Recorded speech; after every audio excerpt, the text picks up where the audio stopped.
अपैशुनम, ये दोष हमें परमार्थ से रहित कर देता है। ये सुना तुमने, वो ऐसा ऐसा ऐसा है, चुगली करना, ये चुगली करना। कुछ ऐसे महापुरुष जन हैं कि जिनको बड़ा आनंद आता है, कभी कभी ऐसा अवसर मिला तब लगता है कितनी रुचि से किसी की निंदा की जाती है, कितनी रुचि से बात की जाती है, और बार बार उनको हटा के भगवत वार्ता करो, चुप रहो, सुनो। वो ऐसा उनको इतना सुख मिलता है मानो उनको चक्रवर्ती सम्राट पद पे अभिषेक मिल जाएगा इस बात से। देखो, अपने परमार्थ मार्ग के साधक हैं, अपनी कोई निंदा करे तो उसकी भी हमें निंदा नहीं करनी, उसके द्वारा जो हृदय में जलन होती चुपचाप सह लेना है, पर किसी की निंदा नहीं करना।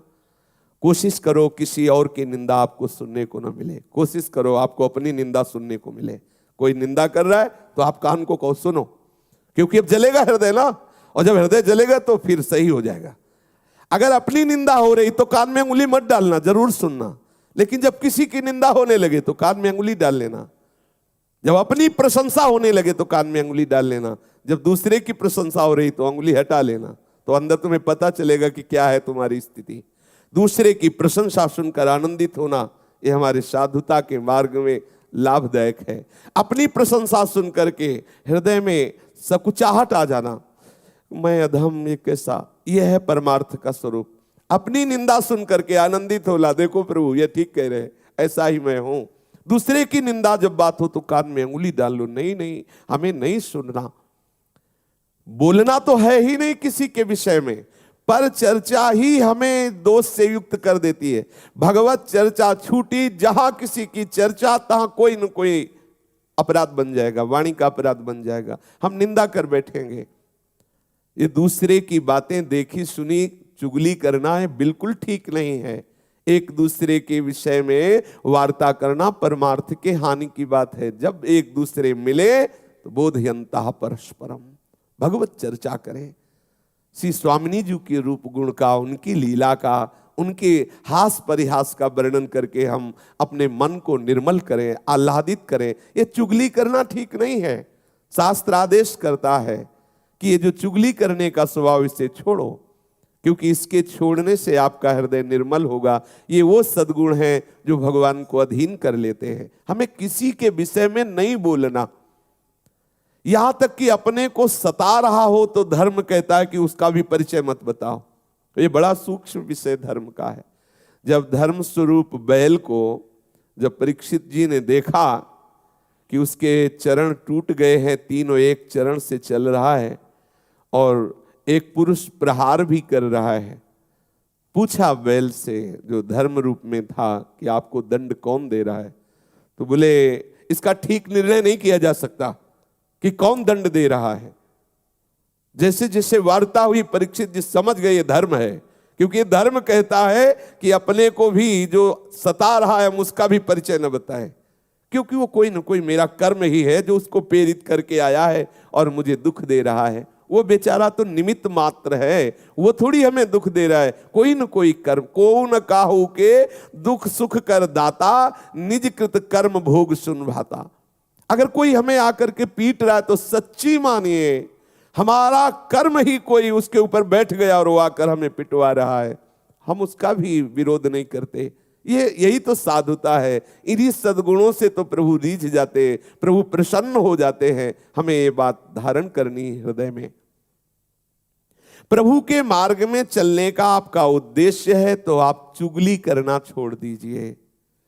देखो, किसी से कहना नहीं, कसम खाओ किसी से नहीं कहेंगे, और अब वो दूसरे से बोलेगा देखो कसम खाओ किसी से मत कहे। पूरी समाज में बात हो गई और वो किसी से कहना भी नहीं है। ये बहुत प्रपंच का विस्तार अंदर होता रहता है, हम समझ नहीं पाते हैं। अच्छा, बात जैसे हमने सुनी या देखी ना, तो गरिष्ठ भोजन पालो तो उसके पचने के लिए, जैसे पाचन शक्ति बढ़ाने वाली ऐसे पदार्थ है कि पालो तो पच जाएगा। ऐसे ही जब किसी की बात अगर आपके हृदय में पहुंच गई और आप नाम जपना शुरू कर दें तो भले पच जाए, नहीं तो चाहे दीवार से बोलना पड़ेगा। आहा, अब थोड़ी शांति मिली। वो जैसे नहीं पेट में गुड़गुड़ गुड़गुड़ होए, तो फिर अब उसमें चूरन, पंचसकार चूर्ण या कोई ऐसा डाल लो तो भले बच जाओ, नहीं तो वो फिर बार बार खट्टी डकारें आना और ऐसा। तो ऐसे इसमें डकार से आती, कैसे बोले, कोई तो मिले तो बोले सुनो, किसी से कहना नहीं। बोले क्या? बोले पहले बताओ किसी से? बोले कसम से नहीं कहेंगे। अब वो उनसे, अब वो दूसरे से बोले कि ऐसा, ये परमार्थ के विपरीत चेष्टा है। थोड़ा हम हजम करना, पर हजम करने की औषधि नाम है। अगर नाम जप नहीं हो रहा तो हजम नहीं होगा, वो बिल्कुल धरी रहती यही। और जब निकाल देना, किसी से बात कर देना, तब लगता है हाँ अब शांति मिली है। वो तो कहना ही पड़ेगा। इसलिए नाम जप के द्वारा पचा सकते हो, अन्यथा नहीं। अगर नाम जप नहीं तो आप ये पचा नहीं सकते। वो आपसे बुलवाएगी, चुगली करवाएगी, निंदा कराएगी। दोष दृष्टि द्वेष वृत्ति मिटा करके हमें सर्वत्र भगवत भाव करना है। इसलिए हमें किसी की चुगली नहीं करनी है। सबको सुख पहुंचाने की भावना, सबसे सुंदर दया का स्वरूप यही है। सबका मंगल हो, सब सुखी हो। कैसे होंगे?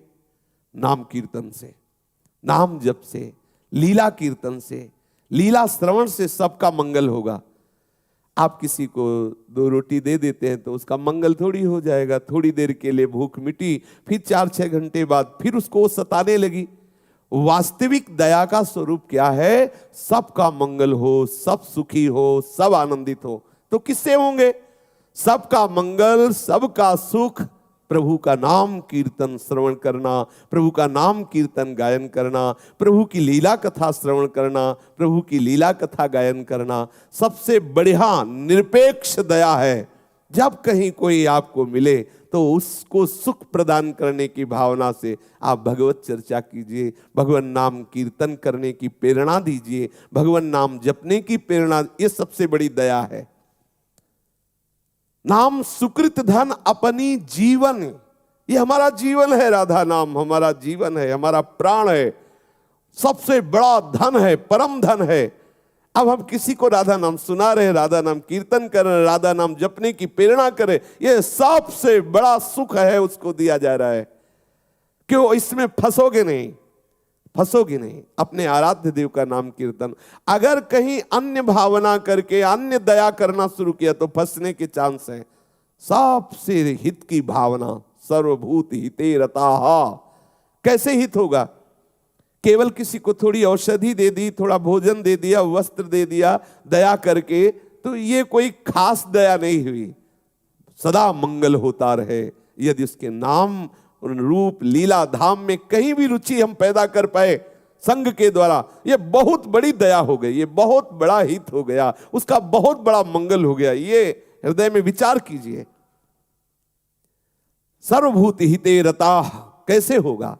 भगवान नाम से होगा, भगवत लीला गुणगान से, भगवत रूप चिंतन से होगा। कोई भूला हुआ जीव यदि भगवान नाम जपने लगे, उसका मंगल हो गया। उसके शरीर से ऐसे परमाणु निकलेंगे, जहां वो रहेगा वो आसपास वातावरण मंगलमय होने लगेगा। अगर एक आदमी दुराचारी है, गंदे आचरण करता है, तो जिस मोहल्ले में रहता है वो पूरा मोहल्ला दूषित हो जाता है। उसके वातावरण से वो सब दुखी होने लगते हैं। एक महात्मा जहां रहता है तो वो क्षेत्र आनंदमय होने लगता है, क्योंकि उसका प्रभाव सबके पाप का नाश करके आनंद प्रदान करता है। इसलिए सच्ची दया अपने ऊपर और सबके ऊपर यही है कि खूब भगवान नाम कीर्तन किया जाए, भगवान नाम जप किया जाए, भगवत लीला गायन श्रवण किया जाए। भगवान दया समुद्र है। सभी को शुद्ध करने के लिए देखो भगवान अवतार धारण करते हैं, सभी को शुद्ध करने के लिए भगवान लीलाएं करते हैं। भगवान विविध नाम रूप लीला इसीलिए प्रकाशित करते, सबका मंगल हो। कभी कभी प्रतिकूल लीलाएं करके, जैसे प्रभु आवेश में रोष में दिखाई दे रहे हैं और दिव्यास्त्रों के द्वारा वो संहार लीला करते नजर आ रहे हैं। बड़ी दया है इसमें। जिस पद को बड़े बड़े योगी जन योग साधना से प्राप्त करने की चेष्टा करते रहते हैं, उसी पद को प्रभु रोष में आकर के उन असुरों को प्रदान कर देते हैं जो भगवत विरोधी हैं। जैसे प्रभु की दया का स्वरूप है सबका मंगल करना। ऐसे ही भक्त की दया का स्वरूप है सबका मंगल करना। संत महात्माओं की दया समस्त भूले हुए प्राणियों को भगवान नाम रूप लीला धाम में लगाना है। जो दूसरों के दुखों को मिटा दे वही तो दया का स्वरूप है। तो दुख मिटेंगे क्या संसारिक वस्तुओं से, और दुख बढ़ जाएंगे। आप सोच रहे हैं कि अगर इसके मकान में बिजली लग जाए, एसी लग जाए तो आराम से सोएगा। ठीक है, आपने लगा दिया, लेकिन हर महीने अब जो बिल बढ़ने लगा तो अब वो दुख तो बढ़ रहा है ना। अब वो बिगड़ेगी वो मशीन, उसको सुधारने का। अगर वास्तविक शीतलता प्रदान करनी है तो प्रभु के चरणारविंद, प्रभु के नाम, प्रभु के रूप, प्रभु के लीला, यह है दया का वास्तविक स्वरूप। साधक को चाहिए कि अलोलुप्तम रूपी सद्गुण धारण करे। इंद्रियों का विषय भोग के लिए प्रतिपल लालायित रहना स्वभाव है। जो हमारी 5 ज्ञान इंद्रियां हैं उनका स्वभाव है नीचे की तरफ उतरना। सांसारिक रूप देखना, सांसारिक सुगंध सूंघना, सांसारिक स्वाद लेना, सांसारिक स्पर्श सुख लेना, सांसारिक शब्द सुनना, इनका स्वभाव है। अब इस स्वभाव का परिवर्तन करके भगवत भाव में लाना है। ये जो स्वभाव, इसे लोलुपता कहते हैं, और इस स्वभाव पर विजय प्राप्त कर ले उसे अलोलुप्तम कहते हैं। ये दैवी संपदा है, ये भगवत प्रसन्नता का अनुभव कराने वाला सद्गुण है। हम उतनी ही वस्तुओं का सेवन करें जिससे हमारा भगवत चिंतन सतत चलता रहे। सच्ची मानिए, ये जो बहुत गरिष्ठ भोजन है, बहुत मीठा भोजन है, ये जो कई तरह के, ये हमारे अंदर कई वासनाएं पैदा कर देता है। आप एक दिन माधुकरी या सात्विक भोजन भगवत अर्पित करके पाइए, दूसरे दिन पूड़ी कचौड़ी समोसा और गुजिया गुलाब जामुन ये सब भर पेट पाइए। फिर आप दोनों दिन के भजन का निर्णय कीजिए, दोनों दिन के विचार को आप डायरी में लिखिए, ईमानदारी से निर्णय करके। आप एक दिन जो सात्विक भोजन भगवत प्रसाद स्वरूप पाए तब आपके क्या विचार थे, कैसी भजन पद्धति चली, और दूसरे दिन जब आप भंडारे का पाए या ऐसा गरिष्ठ भोजन पाए तब आपके कैसे विचार रहे, देख लीजिए। ये लोलुपता छोड़ने के लिए आपको एक नियम बनाना पड़ेगा। समाज में जो अच्छे पदार्थ कहे जाते हैं उनसे आपको बचना होगा। ये बहुत अच्छा अच्छा भोजन बना हुआ है, वो आपके भजन को नीरस करने वाला है। ये इंद्रियों की लोलुपता, एक एक इंद्री को संभालना होगा। हम ऐसे रूप देखने के मार्ग में चले हैं जो रूप समुद्र हैं। क्या कौन सा रूप है ऐसा? यहाँ सब नाशवान परिवर्तनशील। ये जो शरीर आप देख रहे हैं इसमें कुछ भी डालो मलमूत्र बन जाता है। क्या खास बात इसमें है? जरा सा रोग हो जाए तो चेहरा बदल जाता है, जरा सी अंदर कोई क्षोभ वृत्ति आ जाए तो क्या होता है, थोड़ी देर में मृत्यु। कि अब अपने को लगता है 100 वर्ष 80 वर्ष, अरे ऐसे गए 100 वर्ष, देखते देखते गए। इस इंद्रियों के विलास को कब तक नेत्र सोचते हैं ये सुंदर ये सुंदर, कहीं कोई सुंदर नहीं। देख लो क्या सुंदर है क्या। जब प्रभु की तरफ आप देखोगे तब आपको पता चलेगा कि सुंदरता किसे कहते हैं। सुगंध हमारे प्रभु के श्री अंग में जो है वो सुगंध हमें प्राप्त करनी। स्पर्श हमें स्वामी जी के श्री चरणों का, लालजू के श्री चरणों का प्राप्त करना है। श्रवणेन्द्रीय प्रिया प्रीतम कैसी रसमयी बातें कर रहे, इसको हमें सुनना है। एक एक इंद्री को हमें ये लोलुपता जगानी है। ये जो लोलुपता विषयों की तरफ बन गई है इसे हम त्यागे, बिना इससे त्यागे आगे नहीं बढ़ सकते। थोड़ा नेत्रों को संयम में रखें, बाहरी रूप देखने से बचिए। है ही नहीं सुंदर, क्या सुंदर है? तुम्हारे अंदर वासना इसलिए सुंदर लगता है। यहाँ कोई सुंदरता है? अरे सौंदर्य समुद्र प्रभु है, चिदानंदमयी सुंदरता प्रतिपल बढ़ती रहती। यहाँ तो प्रतिपल नाश को प्राप्त हो, क्या सुंदरता। एक देवता उतर पड़े तो सब यहाँ ऐसे हो जाएंगे जैसे सूर्य उदय होने पर तारे हो जाते हैं, ऐसे एक देवता। और प्रभु की जब सुंदरता की बात आती है तो देवलोक भूलोक रसातल कोई है नहीं, क्योंकि सब प्राकृतिक माया के द्वारा रची है। प्रभु का चिदानंद सौंदर्य। कभी अपनी नेत्रेंद्री को ये लालच लोभ जगाइए कि हमें प्रभु को देखना है।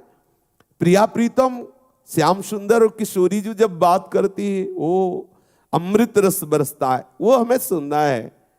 प्रिया प्रीतम का स्पर्श, प्रिया प्रीतम की गंध, प्रिया प्रीतम का उच्छिष्ट, हमें प्रत्येक इंद्रियों में ये लालच पैदा करना है।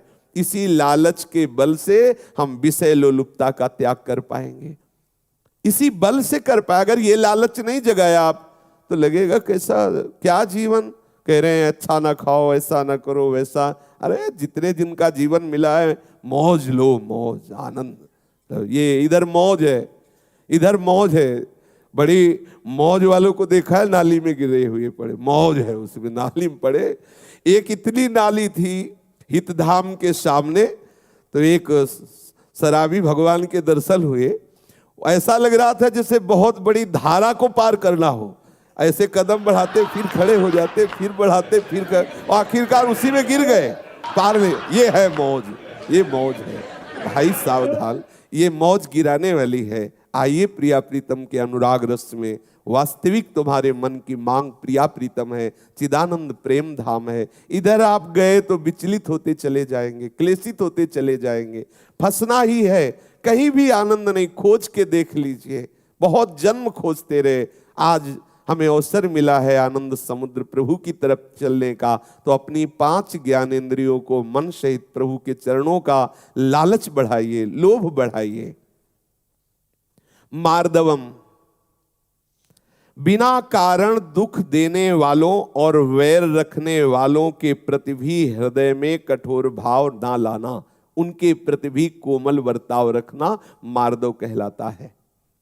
ये कोमल वर्ताव तभी रहेगा जब ये विचार करेंगे कि बेचारा ये क्या कर सकता है, गुणों से प्रेरित है, प्रेरित होकर ऐसी चेष्टा कर रहा है। ये बहुत नीची धरा का चिंतन है।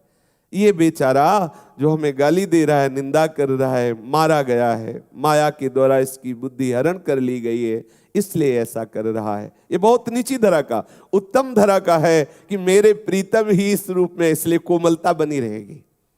2 विचार, यदि आप प्रीतम भाव नहीं रख पा रहे तो बेचारा है। वो बातुल भूत विवश मतवारे, ते नहीं बोले ही वचन विचारे, है ही नहीं उनके अंदर ज्ञान, विवेक ही नहीं कोई विचार की बोल सके। इसलिए जैसे छोटा बच्चा है, अपने को गाली देने लगे, कुछ ऐसा प्रतिकूल करने लगे, तो हमारे अंदर तत्काल भाव आता है कि बच्चा है, तत्काल भाव आता है। तो ये सब बच्चे हैं। अज्ञान की धरा में ये भगवान को भी गालियां देते हैं, शास्त्रवेत्ता ब्रह्म ऋषियों की भी निंदा करते हैं, प्रेमियों की भी निंदा कर, बेचारे हैं, बच्चे हैं। इस भाव से या मेरे प्रीतम है, हृदय कठोर नहीं होना चाहिए। मार्दवम रूपी सद्गुण, कोमलता बनी रहे। जैसे अपना बच्चा अपने साथ कठोर व्यवहार करे तो हम क्या करते हैं, दुलार ही करते हैं, बच्चा है। जैसे अपने किसी अंग से अपने को चोट लग जाए तो हम क्या करते हैं, हमारी ही गलती से हमें लग गया, तो ऐसे हम सोचते हैं हमारी कोई गलती रही होगी पूर्व में, उसका परिणाम इसके द्वारा दिया जा रहा है। इसलिए हम कठोर हृदय ना हो, हमारा हृदय सदैव कोमल बना रहे। उपासक को हृदय में सबके प्रति कोमलता का भाव रखना आवश्यक है। कोई भी कठोर बर्ताव हमारा नहीं होना चाहिए। कोमलता जब आपके हृदय में रहेगी तो प्रिया प्रीतम आके विराजमान हो जाएंगे। ध्यान रखना, हृदय को कोमल बनाना है। कोमल हृदय सरस होता है, सरस कोमल हृदय में ही प्रिया प्रीतम विराजते हैं, कठोर हृदय नहीं। सब महापुरुष एक स्वर में आदेश करते हैं यही, कबहू कठोर न होई, कोमल चित सब सो मिले, कबहू कठोर न होई। सबसे कोमल व्यवहार, कोमल भावनाएं, हमारे अंदर कठोरता स्पर्श न करे, क्योंकि मुझे संभालना, मेरे हृदय में प्रिया प्रीतम आने वाले हैं। रसिक शेखर नौ किशोरी किशोर सुकुमारता की रास जुगल सरकार पधारने वाले हैं। जैसे हम लीप पोत के आंगन और सुंदर आसन की रचना करते हैं कि भाई गुरुदेव पधार रहे हैं, कोई महापुरुष पधार रहे हैं। अगर थोड़ा भी कूड़ा आने की संभावना होती है तो हम उसे रोकने की चेष्टा करते हैं कि यहाँ गंदा ना होने पावे। ऐसे ही हमारा हृदय अब प्रिया प्रीतम के लिए प्रिया प्रीतम पधारेंगे। हम अपने हृदय को कोमल रखें, क्योंकि इतने सुकुमार प्रिया प्रीतम विराजेंगे, कठोर हृदय ना होने पावे, ये किसी के प्रति ना होने पावे। क्योंकि हम बर्ताव किसी के प्रति कठोर करेंगे तो हमारा हृदय कठोर होगा ना। कठोर हृदय में हमारे सुकुमारी किशोरी किशोर थोड़ी आएंगे। इसलिए हमें हृदय एकदम द्रवित रखना है, कोमल रखना है, सरल स्वभाव रखना है। कठोरता हृदय में आने न पावे, सावधानी रखनी है। ह्री, शास्त्र और लोक मर्यादा के विरुद्ध काम करने पर जो एक लज्जा होती है, एक संकोच होता है, उसे ह्री कहते हैं। ये आपको अशुभ आचरणों से बचाएगी। अगर हम ऐसा करेंगे तो हम साधक हैं, हम उपासक हैं, क्या होगा? शास्त्र विरुद्ध आचरण, लोक में निंदा। नहीं, ऐसा नहीं होना चाहिए। मेरे द्वारा ये नहीं होना। मैं ये नहीं खा सकता क्योंकि साधक हूं, मैं ये नहीं देख सकता क्योंकि साधक हूं, मैं ये ऐसा आचरण नहीं कर सकता, साधक हूं, उपासक हूं। ये लज्जा होना, ये संकोच होना, ऐसा विचार होना ना, ये विरुद्ध आचरण नहीं करो, समाज क्या कहेगी, ये विचार आना। ऐसा प्रभु को क्या सोचेंगे, देखो मेरा शरणागत है, ये क्या कर रहा है, नहीं मुझे ऐसा नहीं करना। लज्जा होना, ये ह्री सद्गुण है। साधन विरुद्ध कोई भी क्रिया करने की भावना आने पर संकुचित हो जाना, लज्जा हो जाना, ऐसा सोचना कि अब मानो मेरे शरीर में सामर्थ्य नहीं रह गई, ऐसा गलत करने के लिए मैं जाऊं तो मेरे पैर में सामर्थ्य नहीं है, मैं ऐसा करूं तो मेरे हाथ में सामर्थ्य नहीं, मैं ऐसा बोलूं तो मेरी जिह्वा में सामर्थ्य नहीं, मैं ऐसा देखूं तो मेरे नेत्रों में सामर्थ्य नहीं। एकदम आप संकुचित हो जाएं, निर्बल हो जाएं, शास्त्र विरुद्ध आचरण करने के समय आपके अंदर उत्साह न रह जाए, आपका हृदय संकुचित लज्जा युक्त हो जाए। ये ह्री रूपी सद्गुण है, ये भगवत कृपा से उपासकों के हृदय में जागृत होता है।